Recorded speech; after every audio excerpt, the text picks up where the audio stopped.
Sumpah, awalnya itu samar, hanya sebuah perasaan. Kau tahu, seperti saat kau merasa seseorang menatap tengkukmu, bahkan saat kau sendirian. Aku tinggal di rumah yang tenang dan terpencil, sebuah bungalow kecil di pinggir kota, tersembunyi di antara pohon-pohon ek yang rimbun dan semak-semak mawar yang terlupakan. Aku pindah ke sini untuk kedamaian, untuk melarikan diri dari hiruk-pikuk kehidupan kota, celotehan tetangga yang tak ada habisnya, perasaan sesak karena selalu diawasi. Ah, ironisnya. Hari-hariku di sini sederhana. Aku bangun bersama matahari, membuat secangkir kopi kental, dan menghabiskan pagi dengan merawat kebun. Tomat, kemangi, beberapa bunga matahari yang keras kepala yang selalu condong ke arah jendelaku. Siang hariku untuk membaca, untuk dengungan pelan kulkas, untuk sesekali tupai berceloteh di luar. Malam hariku, malam hariku dulu juga damai. Sekarang, mereka hanya menunggu. Itu dimulai sekitar sebulan yang lalu. Sebuah kilatan di sudut mataku. Sebuah bayangan yang tidak sepenuhnya milik cahaya bulan atau cabang-cabang pohon ek yang bergoyang di luar jendela kamarku. Awalnya aku mengabaikannya. Kelelahan, imajinasi yang terlalu aktif, tipuan cahaya. Aku akan menutup gorden lebih rapat, bahkan mungkin membiarkan lampu menyala di lorong hanya untuk sedikit kenyamanan ekstra. Tapi itu menjadi lebih sering. Tidak selalu pada waktu yang sama, tidak selalu di tempat yang sama. Terkadang itu jendela ruang tamu, terkadang dapur, selalu hanya sekilas. Sebuah bentuk terlalu tinggi dan terlalu kurus, sebuah siluet gelap melawan malam yang sedikit kurang gelap. Itu tidak pernah bergerak, tidak pernah mengetuk kaca, tidak pernah mengeluarkan suara. Itu hanya ada di sana. Seperti patung yang terlupakan, diukir dari bayangan itu sendiri. Aku mencoba merasionalisasikannya. Remaja iseng? Tidak mungkin, mengingat betapa jauhnya rumahku dari jalan utama. Hewan? Tidak ada hewan yang berdiri diam, tegak sempurna, selama beberapa menit. Aku bahkan mempertimbangkan pantulan, tapi tak peduli bagaimana aku mengatur posisi. Siluet hantu itu tetap ada. Aku mulai sulit tidur. Setiap derit rumah, setiap gemerisik daun di luar, menjadi berlipat ganda, sebuah sinyal bahwa itu ada. Konsumsi kopiku meningkat 3 kali lipat. Mataku terasa selalu berpasir, sarafku tegang. Aku akan mondar-mandir di ruang tamu kecilku. Senapan di tangan, mengintip melalui tirai. Tapi tak pernah ada yang terlihat saat aku benar-benar melihatnya. Hanya perasaan yang melekat itu, perasaan dingin dan tak terbantahkan bahwa aku sedang diawasi. Pada suatu malam yang sangat gelisah, sekitar jam 2 pagi, aku duduk di kursi berlengan, satu-satunya cahaya berasal dari cahaya redup lampu jalan yang menyaring melalui gorden ruang tamu. Aku menarik selimut tebal di sekelilingku, perisai yang tak berguna melawan ketakutan yang semakin besar. Aku tidak tidur selama hampir 48 jam. Pikiranku terasa kabur, seperti statik di televisi tua. Tiba-tiba, suara gesekan samar dari luar. Bukan dahan, bukan binatang, sesuatu yang disengaja. Napasku tercekat.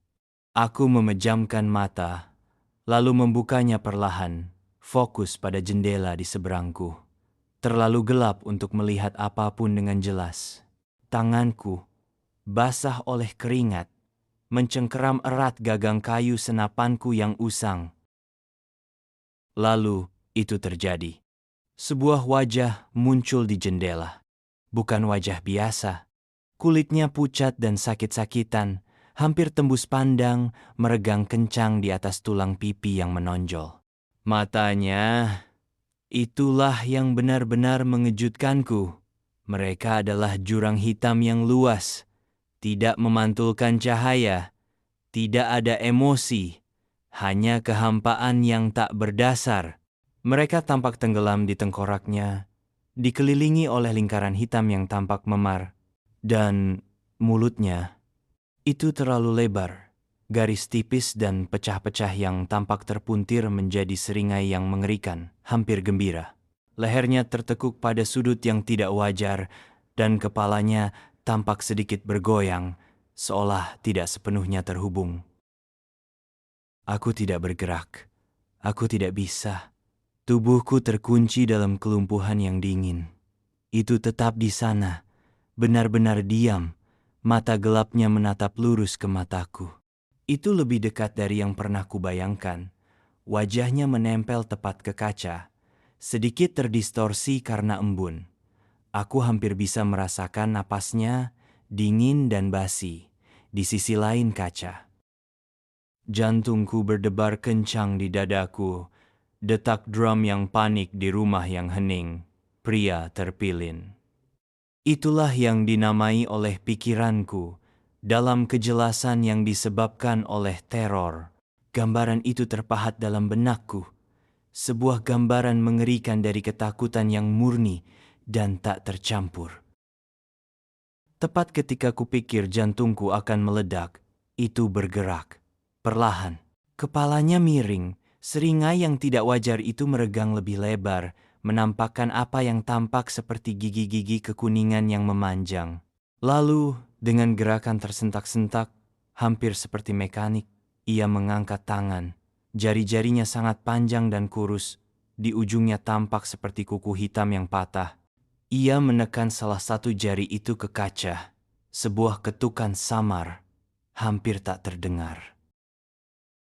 Hanya itu yang dibutuhkan. Mantra itu pecah. Aku menjerit. Suara mentah dan serak yang keluar dari lubuk hatiku. Aku melompat dari kursi, tersandung ke belakang, senapanku jatuh ke lantai dengan suara berdebam. Mataku masih tertuju pada jendela, tapi itu sudah pergi. Hanya kaca yang gelap dan kosong, memantulkan cahaya redup dari lampu jalan. Aku meraih senapanku. Tanganku gemetar begitu hebat hingga hampir menjatuhkannya lagi. Aku meraba-raba pengaman, lalu mengarahkannya ke jendela. Napas tersengal-sengal. Tidak ada, hanya dengungan pelan kulkas. Suara napasku sendiri yang panik. Aku tidak tidur sedikit pun malam itu. Aku duduk di dekat jendela. Senapan di pangkuanku, menatap kegelapan. Tapi si pria terpilin tidak pernah muncul lagi. Matahari akhirnya terbit, mewarnai langit dengan nuansa merah muda dan emas yang lembut, kontras yang tajam dengan teror malam. Di bawah cahaya terang siang hari, semuanya tampak mustahil, mimpi buruk, halusinasi yang disebabkan oleh kurang tidur dan ketakutan. Aku berjalan mengelilingi rumah, memeriksa setiap jendela, setiap pintu. Semuanya terkunci, aman. Tidak ada jejak kaki di rumput yang berembun di luar. Tidak ada gangguan di petak bunga yang terawat rapi. Seolah-olah si pria terpilin tidak pernah ada di sana sama sekali. Tapi aku tahu itu bukan mimpi. Gambaran wajahnya, mata yang dingin dan mati, seringai terpilin, itu terukir dalam ingatanku.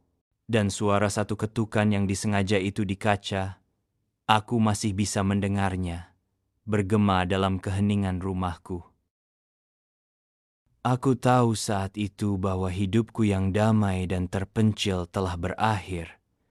Keheningan yang sangat kudambakan telah menjadi kanvas bagi jenis ketakutan baru. Si pria terpilin telah menemukanku. Dan sekarang, aku harus mencari tahu apa yang diinginkannya. Karena meskipun itu sudah pergi, aku tahu dengan kepastian yang menakutkan bahwa itu akan kembali. Itu mengawasi, dan aku terperangkap.